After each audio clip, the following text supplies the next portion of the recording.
शुरू की। मेरा नाम संतोष बालगिर, मैं महाराष्ट्र के लातूर जिले से हूँ। मेरी ये जर्नी 20 दिसंबर 2020 को मैंने स्टार्ट की थी।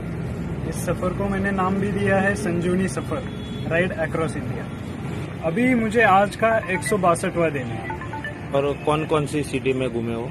एक्चुअली मैंने जब महाराष्ट्र में लातूर से शुरुआत की तो पहले मैं कन्याकुमारी गया, लातूर से कर्नाटका से केरला से कन्याकुमारी, फिर कन्याकुमारी से तमिलनाडु, आंध्र प्रदेश, तेलंगाना, महाराष्ट्र होके मध्य प्रदेश, उत्तर प्रदेश, दिल्ली, पंजाब, राजस्थान, फिर मैं जम्मू कश्मीर गया। जम्मू कश्मीर में सैल्यूट टू इंडियन सोल्जर्स मेरा जो सेकंड पर्पज है, उसके लिए मुझे कारगिल जाना था। तो कारगिल पे सैल्यूट करके मैं लद्दाख साइड से अभी रिटर्न जर्नी स्टार्ट की है और अभी आज पहुंचा हूं मैं वडोदरा में। इस जर्नी के दो पर्पज है। पहला जो है वो conservation and preservation of world heritage sites and historical monuments. उसके अंदर मैं अपने जो इंडिया में 80 हिस्टोरिकल सिटीज है तो उनको विजिट कर रहा हूँ और जो हिस्टोरिकल प्लेसेस रहते हैं, मॉन्यूमेंट्स रहते हैं, तो उनके बारे में लोगों को अवेयर कर रहा हूँ मैं। हालांकि लोग टूरिज्म के लिए निकलते हैं, लेकिन मौज मस्ती के लिए निकलते हैं, लेकिन जो प्लेसेस रहते हैं जिनमें अपना पूरा इंडिया छुपा रहता है। एक्चुअल इंडिया मतलब क्या होता है कि हमारा कल्चर, हमारी हिस्ट्री और हमारा जोग्राफिकल इम्पोर्टेंस, इसमें इसका इम्पोर्टेंस जो है वो जानने के बाद आपको इंडिया समझ आता है। तो ये एक्चुअल इंडिया इन चीजों में रहता है, तो इसके बारे में मैं अवेयर कर रहा हूँ लोगों को। और दूसरा जो पर्पज है वो सैल्यूट टू इंडियन सोल्जर्स, जो हमारे लिए वहाँ पे बॉर्डर पे लड़ रहे हैं, तो उनके प्रति भी कुछ हम पर्सनली कुछ करना चाहते थे, तो इसके लिए सैल्यूट टू इंडियन सोल्जर्स, ये सेकंड पर्पज है। और एक्सपीरियंस तो अभी तक बहुत बढ़िया एक्सपीरियंस रहा। राकेश शर्मा ने जो बात बताई थी, सारे जहां से अच्छा हिंदुस्तान हमारा, वो एक्सपीरियंस लेके अभी मैं वापस मेरे घर चल रहा हूं, क्योंकि इंडिया का जो पूरा एक्सपीरियंस है, विविध तरह के लोग मिलते हैं, विविध तरह की भाषाएं आपको सुनने के लिए मिलती है, लेकिन जो इंडिया का जो कल्चर है अतिथि देवो भव, वो अतिथि देवो भव के जो कल्चर में जो गेस्ट है उनका जो सम्मान किया जाता है, तो वैसा ही सम्मान मुझे हर तरह के स्टेट में और सभी स्टेट में मुझे वो सम्मान मिला। तो एक तरह से मेरा बहुत बढ़िया एक्सपीरियंस रहा है इस जर्नी का। एक्चुअली दिक्कतें आती है। एक्चुअली मैं तो सोलो राइड कर रहा हूँ, तो सोलो राइड में पहली दिक्कत आ जाती है होमसिक होना, जो कि घर की याद आती है किसी सभी को। तो एक आप टारगेट कुछ लेके चल रहे हो तो घर की याद आई भी, तो एक आप में वो हिम्मत रहनी चाहिए कि आप आगे बढ़ते रहे, आपका टारगेट कंप्लीट करें। और उसके बाद जो बाकी के जो दिक्कतें रहती है वो साइकिल के मेंटेनेंस की रहती है। कभी हमारे पास कुछ चीजें नहीं रहती, तो उस चीजों को साइकिल रिपेयर करने के लिए हमें शॉप के ऊपर डिपेंड रहना पड़ता है। एक्चुअली कर्नाटका में मेरा गियर शिफ्टर जो रहता है पीछे वाला, तो वो गियर शिफ्टर टूट गया था, तो मुझे 60 किलोमीटर के लिए लिफ्ट लेनी पड़ी थी। पूरा वो गंदा जंगल था और जंगल में ही वो पूरा टूट चुका था, तो वो एक मुश्किल समय था ऐसे। आगे अभी तो मैं रिटर्न जर्नी में हूँ। अभी आज वडोदरा में, अभी 6 जून 2021 को महाराष्ट्र में छत्रपति शिवाजी महाराज का स्वराज्याभिषेक 16 जो रायगढ़ पे बहुत धूमधाम से मनाया जाता है।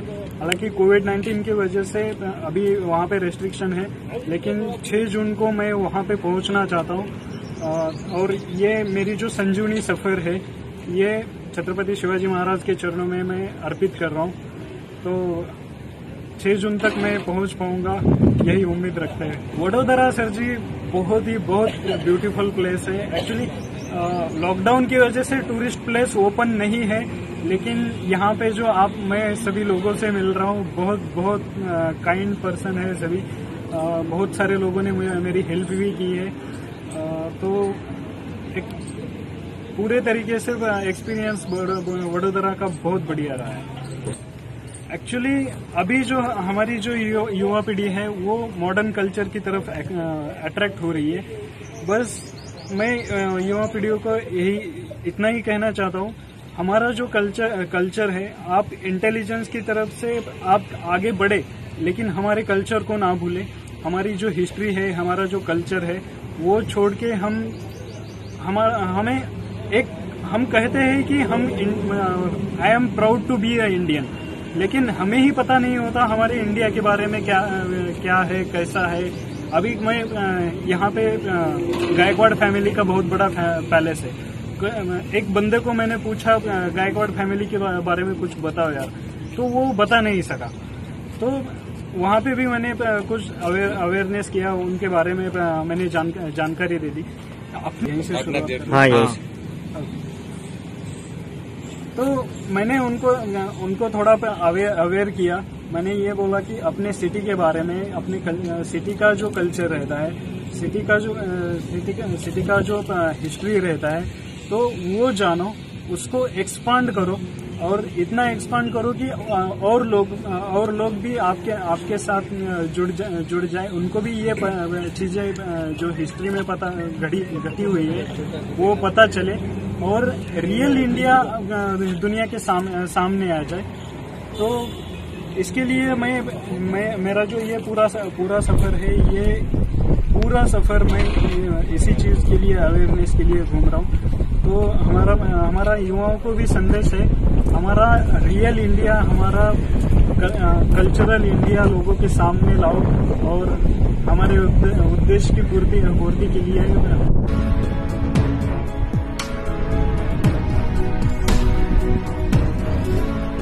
ये जो पहाड़ी है, इस पहाड़ी का नाम है टोलोलिंग पहाड़ी, और इसी पहाड़ी की रेंज पे 155 किलोमीटर की रेंज पे ये कारगिल वॉर हुआ था, जो भी भारत और पाकिस्तान के बीच में हुआ था। और ये रहा कारगिल वॉर मेमोरियल, जहाँ पे अभी एंट्री तो बंद है, और आपको यहाँ से टाइगर हिल नहीं दिखेगी।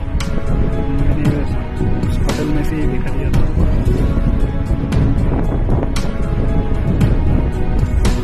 चलो अभी कारगिल की तरफ बढ़ते हैं, निकलते हैं हमारी यशवंती। चलो भाई लोग, सोनमर्ग की तरफ हम बढ़ रहे हैं, और अभी यहाँ से शुरू होंगे सभी अपने बर्फीले पहाड़। ये पूरा बर्फ पहाड़ी से उतरकर नीचे आया है, और अभी हम ये जर्नी शुरुआत करेंगे बर्फ की पहाड़ी से। और यहाँ पे हमें कौन मिला है, देखो, इनका नाम है शहजाद खान, ये है मोहम्मद सुल्तान, ये साहब जी है आफ्ताब, और भाई डर रहा है मेरे से। चलो कोई बात नहीं। तो ये है सिंधु रिवर, और पूरा सिंधु रिवर के भी पास से ही हमें गुजरना है। तो आगे चल के बहुत सारी चढ़ाई है, और अभी भी 8 किलोमीटर सोनमर्ग है। तो चलिए सर जी से कुछ बातें करते हैं। सर जी बताओ हमें, आपका यहाँ का कैसा है, यहाँ का कल्चर कैसा है, थोड़ा बताओ हमें भी।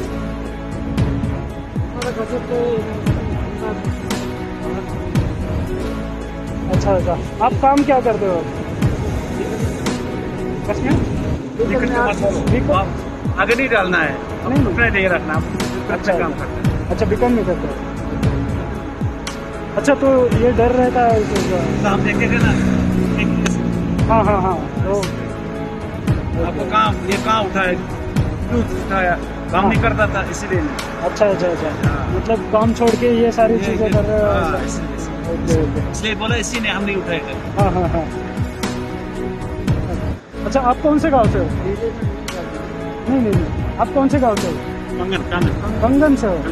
तो अभी चल के जा रहे हो आप? नहीं, वहाँ यहाँ पे। अच्छा, ये टनल का जो काम चल रहा है। अच्छा। तो चलो भाई लोग, बड़े अच्छा लगा हम आपको मिलके हमें। तो चलो हम चलते हैं आगे, और भी बहुत सारी कुछ चीज़ें दिखानी है आपको, तो जुड़े रहिए हमारे साथ। चलो।